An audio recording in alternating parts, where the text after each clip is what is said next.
ایسا ماحول بنایا تھا کہ جو بہت خوفناک بڑا ہی طرف انگیز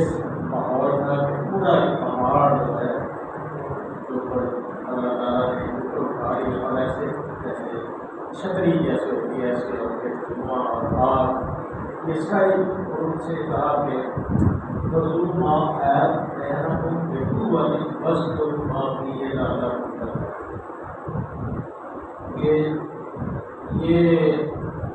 ذہن میں انتخاب بھی ہے کہ دے رہا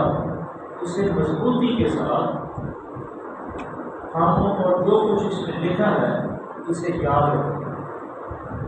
تو وہ ہے کہ تم غلط روی سے بچے رہو. یہ کل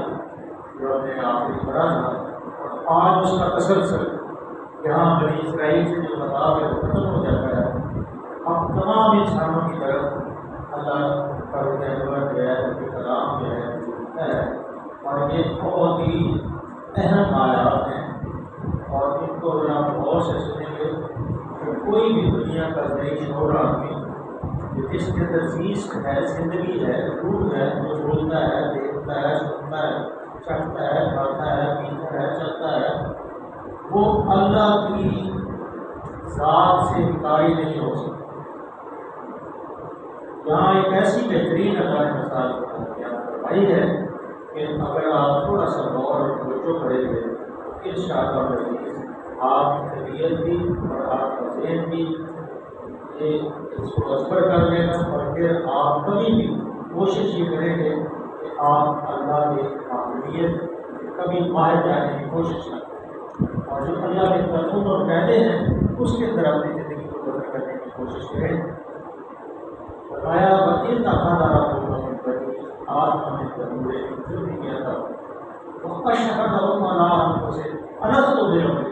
کال بل شاہدنا اور ہے نبی محمد صلی اللہ علیہ وسلم نبی کریم صلی اللہ علیہ وسلم سے اللہ قابل ہے لوگوں کو یاد نہ لاؤ وہ وقت جب کہ تمہارے رب نے بنی آدم کی کوششوں سے ان کی نسل کو رکھا اور انہیں خود ان کو ایک گواہ بنا کر پوچھا تھا کیا میں تمہارا رب نہیں؟ انہوں نے کہا ضرور آپ ہی ہمارے رب ہیں آپ اس پر گواہی دیں. اشارہ اللہ تعالیٰ نے فرما دیا ہے کہ اس واقعے کی طرف جو موسیٰ علیہ السلام کو شہادت نامے کی سکین لوہے عطا کیے جانے کے موقع پر انہوں نے سینہ ان کے دامن پیش آیا تھا. بابل میں اس کا واقعہ نہیں درج ہے لیکن قرآن حکیم نے بابل میں بھی ایک جگہ پہ ہے، وہ پورا قصہ جو ہے وہ اللہ نے بیان فرمایا تھا، وہ کل میں نے آپ سے عرض کر دیا۔ آج اللہ تعالیٰ نے اس کو اسی کا تسلسل جو ہے وہ دوسری بات ارشاد فرمائی کہ یہ آج جو عہد ہے اس کی تجدید کیا کون سا ہے؟ متعدد احادیث سے بھی معلوم ہوتا ہے اور یہ معاملہ تخلیق آدم کے موقع پر پیش ہے۔ جب اللہ تعالیٰ کی ذات کریم نے انسان کی تخلیق کی، آدم علیہ السلام کو بنایا، تو یہ معاملہ جو قہر کا معاملہ تھا یہ اس وقت پیش ہے، یا کتے کی بات جو ہے سمجھتے جائیں اس وقت اس طرح فرشتوں کو جمع کر کے اللہ نے انسان اول کو آدم علیہ السلام کو سجدہ کرایا گیا تھا اور زمین پر انسان کی خلافت کا اعلان کیا گیا تھا۔ اسی طرح پوری نسل آدم کو کہ جو قیامت تک پیدا ہونے والی ہے، جو قیامت تک پیدا ہونے والی ہے، جو پیدا ہو چکے ہیں یا قیامت تک جو پیدا ہوگی،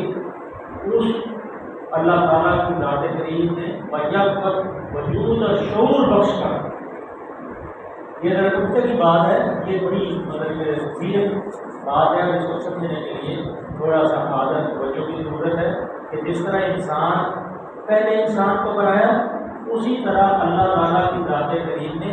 آدم علیہ السلام کی ضروریت سے تمام جو آنے والے انسان ہیں، مخلوق ہے، جو اس کو آپ کی ضروریت سے نکالا، اور بالکل جس طرح ہم بیٹھے ہوئے ہیں اسی طرح ان کو سب کو اللہ نے میدان عرفات میں میدان حشر میں جمع کیا، اور پھر اللہ تعالیٰ نے اس وقت جس طرح آدم کو سجدہ کرایا تھا، اس طرح انسان کی خلافت کا اعلان کیا گیا تھا، اسی طرح پورے نسل آدم کو بھی قیامت تک پیدا ہونے والی جو نسل ہے اس کو شعور بخشا، شعور بخش کر اس کے تحت شعور میں اس کو بخش کر پھر کہا، سامنے حاضر کیا اور ان سے اپنی ربوبیت کی شہادت کی،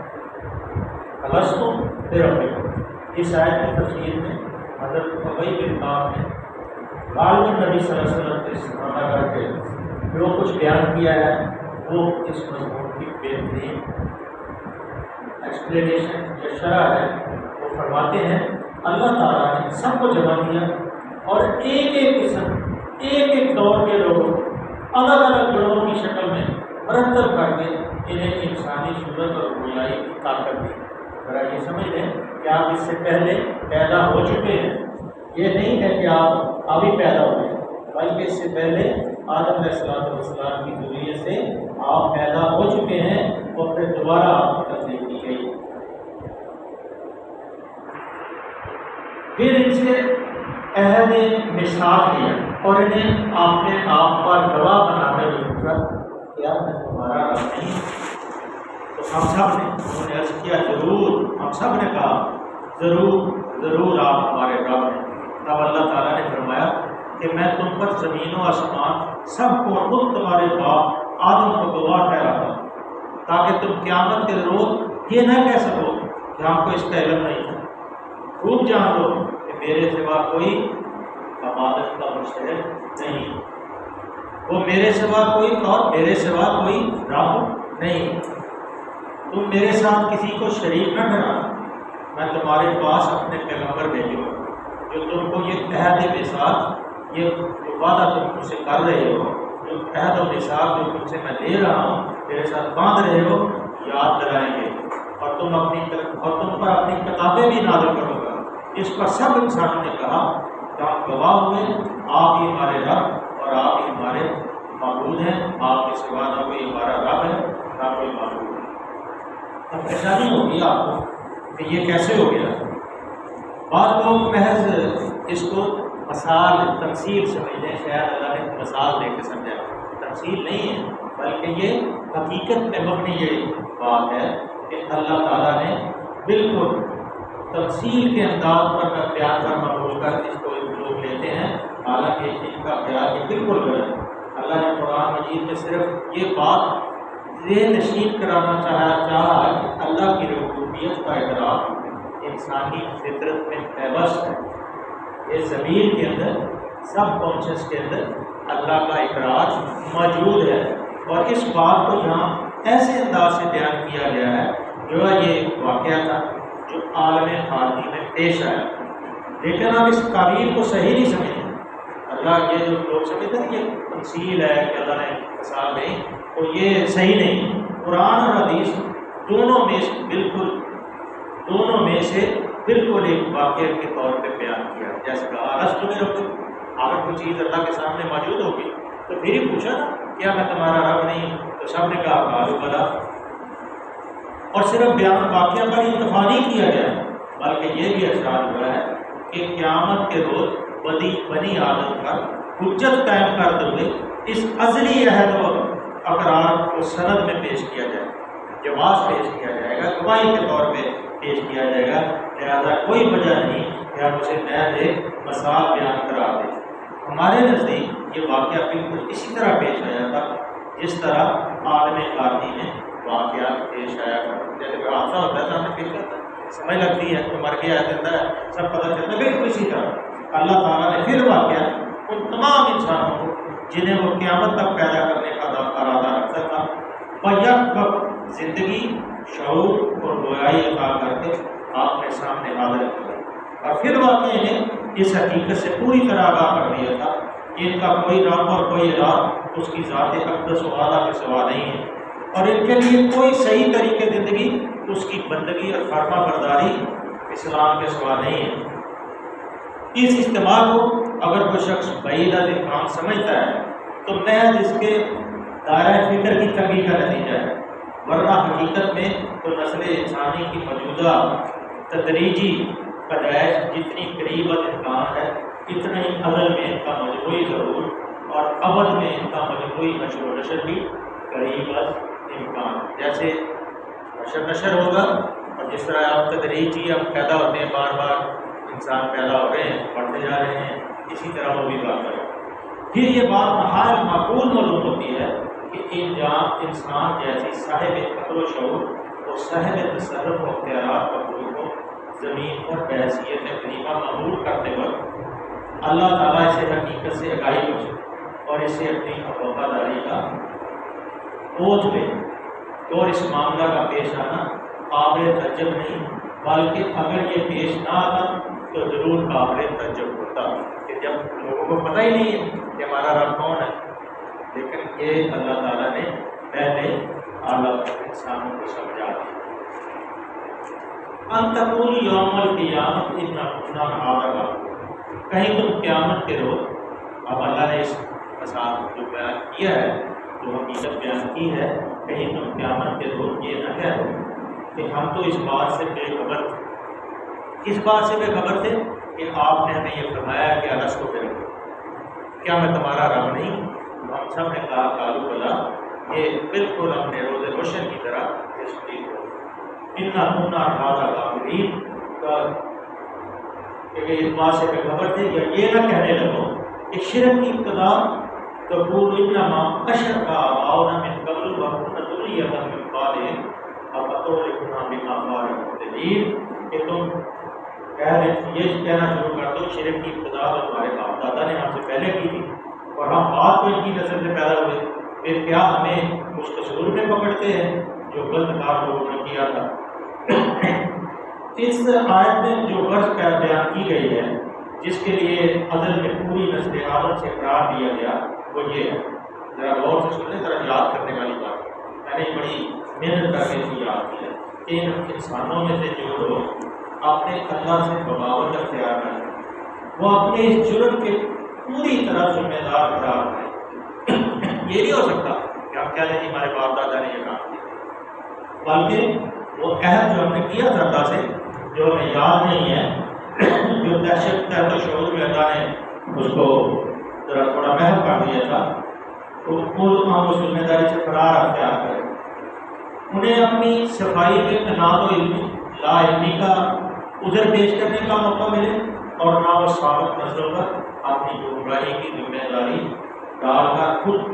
بڑی ذمہ ہو سکے۔ گویا بالفاضل اللہ تعالیٰ ازلی عہد و میثاق کو اس پر دلیل قرار دیتا ہے کہ نوع انسانی میں سے ہر شخص انفرادی طور پر اللہ کے الہ واحد رب واحد ہونے کی شہادت اپنے اندر لیے ہوئے. ہمارے تحت شعور میں یہ بات موجود ہے کہ اللہ وحدہ لا شریک ہے، وہ ہمارا رب ہے، ہمارا پیدا کرنے والا ہے، ہمارا خالق ہے، ہمارا خالق ہے، رب ہے. اسی بنا پر یہ کہنا غلط ہے کہ کوئی شخص کامل بے فہمی کے سبب سے یا ایک گمراہ ماحول میں پرورش پانے کے سبب سے اپنی گمراہی کی ذمہ داری سے بالکل بری ہو سکتا ہے. اور سوال پیدا ہوتا ہے جیسے ابراہیم علیہ السلام نے چاند کو دیکھا، تاروں کو دیکھا، لیکن کیا تو شعور میں تھا، تو آپ نے کہا کہ میں ڈوبنے والوں کا میرا علاج نہیں ہو سکتا. تو پھر آپ نے کہا ان صلاتی و نسکی و محیای و مماتی، وہ ساری باتیں آپ پہلے پڑھ چکے ہیں. پھر آگے آئے سورہ ابراہیم کے اندر. اب سوال پیدا ہوتا ہے اگر یہ اصلی کے ساتھ پھر واقعہ عمل میں آیا بھی تھا تو کیا اس کی یاد ہمارے شعور حافظہ میں محفوظ ہے؟ ابھی اگر یہ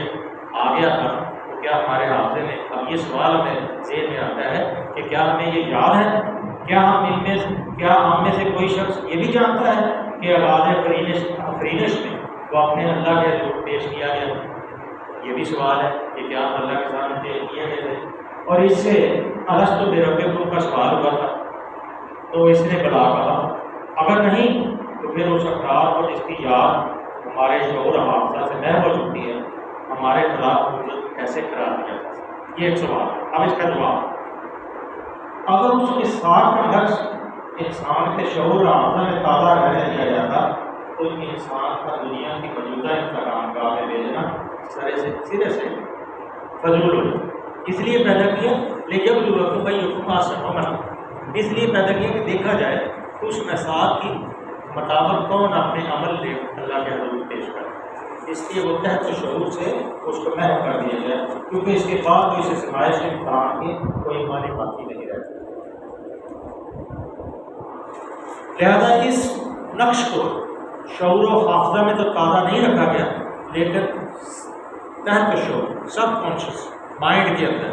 آدمی سے کو گناہ کرتا ہے نا، اس کو تکلیف ہوتی ہے یار یہ مجھ سے گناہ، حالانکہ باہر سے کوئی نہیں دیکھ رہا ہوتا، لیکن اندر سے ایک آواز آتی ہے، اندر سے آواز پیدا ہوتی ہے یہ مجھ سے زیادتی ہوتی ہے. تو وہ اللہ تعالیٰ نے انسٹیٹیوشن اس کو وجدان یا مائنڈ کہہ لیں کہ یقیناً اس کے اندر یہ ہمارے محفوظ ہے کہ اللہ بات بتا سکتا ہے. اس کا حال بھی وہی ہے جو ہمارے تمام دوسرے تحت شعوری اور وجدانی علوم کا حال ہے. تہذیب و تمدن اور اخلاق و معاملات کے تمام شعبوں میں انسان سے آج تک جو کچھ بھی ظہور میں آیا ہے وہ سب در حقیقت انسان کے اندر بالکل ہوا پوٹینشلی.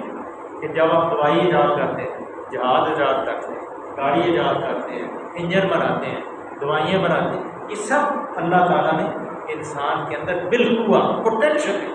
موجود ہے. لیکن جب خارجی حالات، جب کورونا آتا ہے تو پھر ہماری جستجو ہوتی ہے، جو اندر عقل چھٹی ہوئی ہوتی ہے، جو اندر پوٹینشیل موجود ہوتا ہے وہ ان حالات کی وجہ سے باہر آنا شروع ہوتا ہے. جو حقیقت اندر ہے وہ باہر خارجی معاملات کو نپٹنے کے لیے اندر سے باہر آنا شروع ہوتا ہے. خارجی محرکات اور داخلی تحریکات نے مل جل کر اگر کچھ کیا ہے تو اتنا کہ جو کچھ بالکل ہوا تھا اسے بالفعل کر دیا. یعنی کہ ایک آدمی نے بلب بنایا، جیسے نیوٹن نے کشش شکل کا بتایا کہ آسمان سے ساری چیزیں جو گرتی ہیں زمین کی طرف کیوں گرتی ہیں، کیونکہ زمین کے اندر کشش، ہمارا بدن بھی اس لیے ہے کہ زمین ہمیں اپنی طرف کھینچتی. تو یہ ہمارے اندر یہ موجود تھا، صرف خارجی حالات نے اس کو ثابت کر دیا. ایک حقیقت ہے کہ کوئی تعلیم، اگر کوئی تربیت، اگر کوئی ماحول، نصیحت، کوئی دعوتی تحریک انسان کے اندر کوئی چیز بھی جو اس کے اندر بالکل موجود نہ ہو، بس ایک صفحہ ہے پڑھ لیں 2 منٹ لگیں گے، موجود نہ ہو، حرکت پیدا نہیں کر سکتے. اس طرح یہ سب مؤثرات اگر اپنا تمام زور بھی صرف کر دیں تو ان میں یہ طاقت نہیں ہے کہ ان چیزوں سے جو انسان کے اندر بالکل موجود ہیں کسی چیز کو قطعی محو کریں. اگر اندر پوٹینشیل موجود ہے تو اس کو کوئی باہر کی طاقت اس کو ضائع نہیں کر سکتی. لیکن وہ چیز تمام تحریفات اور تنسیخات کے باوجود اندر موجود رہے گی. باہر سے جتنی مرضی اس کو مٹانے کی کوشش کریں لیکن دماغ کے اندر وہ چیز موجود رہے گی. ظہور میں آنے کے لیے زور لگاتی رہے گی. وہ زور اندر زمین اندر سے زور لگائے گا. جو انسان کے اندر بالکل موجود ہے کسی چیز کو قطعی محو کر دیں، زیادہ سے زیادہ جو کچھ وہ کر سکتے ہیں وہ صرف یہ ہے کہ اسے اصل فطرت سے منحرف کر دے، لیکن وہ چیز تمام تعریفات اور توصیفات کے بعد اندر موجود رہے گی، ظہور میں آنے کے لیے زور لگاتی رہے گی اور خارجی اپیل کا جواب دینے کے لیے مستعد رہے گی۔ وہ معاملہ جیسا کہ ہم نے ابھی بیان کیا، ہمارے تمام تحت شعوری اور وجدانی علوم کے ساتھ وہ سب ہمارے اندر بالکل موجود ہیں۔ مطلب ہمارے اندر سوشیالوجی بھی ہے، کیمسٹری بھی ہے، فزکس بھی ہے، زیالوجی بھی ہے، باٹنی بھی ہے، یہ ساری اللہ نے اندر رکھی ہوئی ہے۔ صرف بعض جگہ میں یاد دلاتا ہے تو میں یاد آنی شروع ہو جاتی ہے۔ ان سب کا ظہور میں آنے کے لیے خارجی تذکیر اور یاد دہانی، تعلیم، تربیت، تشکیل کی ضرورت ہوتی ہے، اور جو کچھ ہم سے ظاہر ہوتا ہے وہ گویا در حقیقت خارجی اپیل کا وہ جواب ہے جو ہمارے اندر کی بالقوہ موجود پروٹیکشن جو اندر موجود ہے وہ موجودات کی طرف سے ملنا شروع ہو جاتا ہے۔ ان سب کو اندر کی غلط خواہشات اور باہر کی غلط تاثیرات دبا کر، پردہ ڈال کر، منحرف اور مسخ کر کے کالعدم کر سکتی ہیں، مگر بالکل ختم نہیں کر سکتی۔ اسی لیے اندرونی احساس اور بیرونی صحیح دونوں سے اصلاح اور تبدیلی ممکن ہوتی ہے۔ ٹھیک یہی کیفیت اس وجدانی علم ہوتی ہے جو ہمیں کائنات میں اپنی حقیقی حیثیت اور خالق کے کائنات کے ساتھ اپنے تعلقات کے بارے میں اس کے موجود ہونے کا ثبوت یہ ہے کہ وہ انسانی زندگی کے ہر دور میں، زمین کے ہر خطہ میں، ہر بستی، ہر پشت اور نسل میں ابھرتا رہا ہے۔ کبھی دنیا کی کوئی طاقت اسے محل کر دینے میں کامیاب نہیں ہو سکتی۔ اس کے مطابق حقیقت ہونے کا ثبوت یہ ہے کہ جب کبھی اوپر پر بالفعل ہماری زندگی میں کار فرما ہوا ہے، اس نے صالح اور مفید نتائج پیدا کیے۔ اسی کو اوپرنے اور ظہور میں آنے، عملی صورت اختیار کرنے کے لیے ایک خارجی اپیل، باہر سے ایک تحریک کی ضرورت ہوتی ہے، جیسے انبیاء علیہ السلام اور کتب آسمانی جو آسمان سے کتابیں نازل ہوئیں، ان کی پیروی کرنے والے داعیان حق سب کے سب یہی خدمت انجام دیتے رہے ہیں۔ اس لیے ان کو قرآن میں مذکر یاد دلانے والے یا ذکر یاد کرنے والے، تذکرہ یادداشت دلانے والے، ان کی کام کو تذکیر یا دہانی کے لباس سے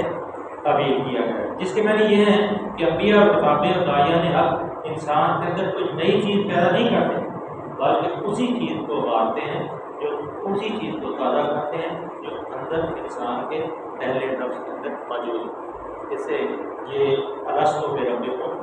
کہ کیا میں تمہارا رب نہیں، قالوا بلی، یہ تحت شعور میں ہمارے اندر موجود ہے۔ اور اسی لیے جب انبیاء آتے ہیں تو جو صالح اکثر ہوتا ہے آپ کی پیروی شروع کر دیتا ہے انبیاء کی، اور وہ صالح بن جاتا ہے، اور جو شیطان کے لوگ ہوتے ہیں پھر اس کی پیروی کرتے ہیں۔ اب اس کو میرے خیال کی وضاحت ہو گئی ہے۔ اگر کوئی سوال جواب کرنا ہو، آج کرنا ہے، کل کرنا ہے، کل کرنا،